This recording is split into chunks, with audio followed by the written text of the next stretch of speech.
ಪರಿಶ್ರಮ ಕಡಿಮೆಯಲ್ಲಿ ಕೋಚಿಂಗ್ ತೆಗೆದುಕೊಳ್ಳುತ್ತಿದ್ದೇವೆ. ಇಂದು ನಾವು ಗಾದೆ ಮಾತುಗಳನ್ನು ಪೂರ್ಣಗೊಳಿಸುತ್ತೇವೆ. ವೇದ ಸುಳ್ಳಾದರೂ ಗಾದೆ ಸುಳ್ಳಾಗದು.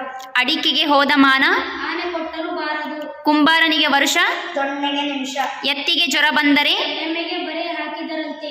ಕೈ ಕೆಸರಾದರೆ ಬಾಯಿ ಮೊಸರು. ಮಾತು ಬೆಳ್ಳಿ ಮೌನ ಬಂಗಾರ. ಆಳಾಗಬಲ್ಲವನು ಅರಸನಾಗಬಲ್ಲ. ಊರಿಗೆ ದೊರೆಯಾದರೂ ತಾಯಿಗೆ ಮಗನೇ. ಹೆತ್ತವರಿಗೆ ಹೆಗ್ಗಣ ಮುದ್ದು. ಮನಸ್ಸಿದ್ದರೆ ಮಾರ್ಗ. ಆರಕ್ಕೇರಲಿಲ್ಲ ಮೂರಕ್ಕಿಳಿಯಲಿಲ್ಲ. ಅತ್ತೆಗೊಂದು ಕಾಲ ಸೊಸೆಗೊಂದು ಕಾಲ. 3 ಕೊಟ್ಟರೆ ಅತ್ತೆ ಕಡೆಗೆ 6 ಕೊಟ್ಟರೆ ಸೊಸೆ ಕಡೆಗೆ. ಗಿಡವಾಗಿ ಬಗ್ಗದ್ದು ಮರವಾಗಿ ಬಗ್ಗಿದ್ದೆ. ಮನೆಗೆ ಮಾರಿ ಊರಿಗೆ ಉಪಕಾರಿ. ನಾಯಿ ಬೊಗಳಿದರೆ ದೇವಲೋಕ ಹಾಳಾಗುವುದಿಲ್ಲ. ಮಂಗ ಮೊಸರು ತಿಂದು ಮೇಕೆ ಬಾಯಿ ಸವರಿದಂತೆ. ಹೆಣ್ಣಿಗೆ ಹಠವಿರಬಾರದು. ಗಂಡಿಗೆ ಚಟ ಇರಬಾರದು. ಮಾತು ಮನೆ ಕೆಡಿಸಿತು. ಕೂತು ಮನೆ ಕೆಡಿಸಿತು.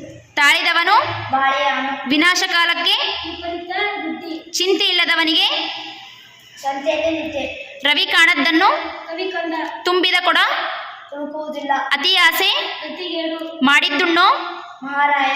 ಆಕಳು ಕಪ್ಪಾದರೆ ಹಾಲು ಕಪ್ಪೆ. ದೇಶ ಸುತ್ತಿ ನೋಡು. ಕೋಶ ಓದಿ ನೋಡು. ಕೋಣನ ಮುಂದೆ ಕಿನ್ನರಿ ಬಾರಿಸದಂತೆ. ಹಾಗಲಕಾಯಿಗೆ ಬೇವಿನಕಾಯಿ ಸಾಕ್ಷಿ. ಬೆಕ್ಕಿಗೆ ಚೆಲ್ಲಾಟ. ಇಲಿಗೆ ಪ್ರಾಣ ಸಂಕಟ. ರಾತ್ರಿ ಕಂಡ ಭಾವಿಗೆ ಹಗಲು ಬಿದ್ದಂತೆ. ಒಲ್ಲದ ಗಂಡನಿಗೆ ಮೊಸರಲ್ಲೂ ಕಲ್ಲು. ಹಾಸಿಗೆ ಇದ್ದಷ್ಟು ಕಾಲು ಚಾಚು. ಉಪ್ಪಿಗಿಂತ ರುಚಿ ಇಲ್ಲ. ತಾಯಿಗಿಂತ ಬಂಧುವಿಲ್ಲ. ಹೊಳೆಯುವುದೆಲ್ಲ ಚಿನ್ನವಲ್ಲ. ಆಸೆಯೇ ದುಃಖಕ್ಕೆ ಮೂಲ. ಇಬ್ಬರ ಜಗಳ. ಮೂರನೆಯವನಿಗೆ ಲಾಭ. ಸತ್ಯಕ್ಕೆ ಸಾವಿಲ್ಲ. ಸುಳ್ಳಿಗೆ ಸುಖವಿಲ್ಲ. ಊರು ಉಪಕಾರ ಅರಿಯದು. ಹೆಣ ಸಿಂಗಾರ ಅರಿಯದು. ಎಲ್ಲರಿಗೂ ಧನ್ಯವಾದಗಳು.